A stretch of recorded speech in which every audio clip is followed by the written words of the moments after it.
Hi friends, ஒரு mini vlog பார்க்கலாமா? என் வாய்ஸுக்கு என்னாச்சு, எனக்கு என்னாச்சு அப்படின்ற சோக கதையை பின்னால் பார்க்கலாம். அதுக்கு முன்னால் எங்கள் வீட்டுக்கு ஏசி போட்ட கதையை பார்க்கலாமா? ஆல்ரெடி ஒரு வீடியோவில் சொல்லியிருந்தேன், என்னோட ரொம்ப நாள் ஆசை கனவு ஆனால் இப்போ தேவையாயிருச்சு அப்படின்னு. ஆமாங்க, நம்ம வீட்டில் ஒரு ஏர் கூலர் இருந்தது. அது ஒரு தீராமல் ஒரு 7 வருஷம் நமக்கு கொடுத்த உழைப்பில் இப்போது அது போய் ஓரமாக படுத்துருச்சு.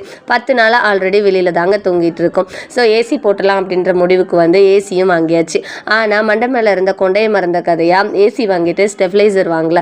ஸோ அவங்க வந்த டைமே 10 மணி, 12 மணிக்கு தான் ஏசி மாட்டி முடிச்சாங்க. ஸ்டெபிளைசர் போடாமல் ஏசி லோடு தாங்காமல் வீட்டில் பியூஸ் போயிடுச்சு. அதுக்கப்புறமா பியூஸ் போட்டு விட்டுட்டு அவங்க ஸ்டெபிளைசர் போட்டுட்டு ஏசி ஆன் பண்ணிக்கோங்க அப்படின்னு சொல்லிட்டு போயிட்டாங்க. ஸோ இன்றைக்கும் அதே சோக கதையா 10 நாளாக ஆல்ரெடி பப்பரப்பன்னு வெளியில் தான் தூங்கிட்டு இருக்கோம். ஸோ இன்றைக்கும் மறுபடியும் வெளியில் தூங்குற மாதிரியான நிலைமை ஆகிப்போம். எனக்கு 2 டேஸாக ஃபீவருங்க. நெக்ஸ்ட் வீடியோவில் கிளியர் ஆகிடுவேன் அப்படின்னு நினைக்கிறேன். நெக்ஸ்ட் ஒரு வீடியோவில் உங்களை வந்து பார்க்குறேன். பாய்.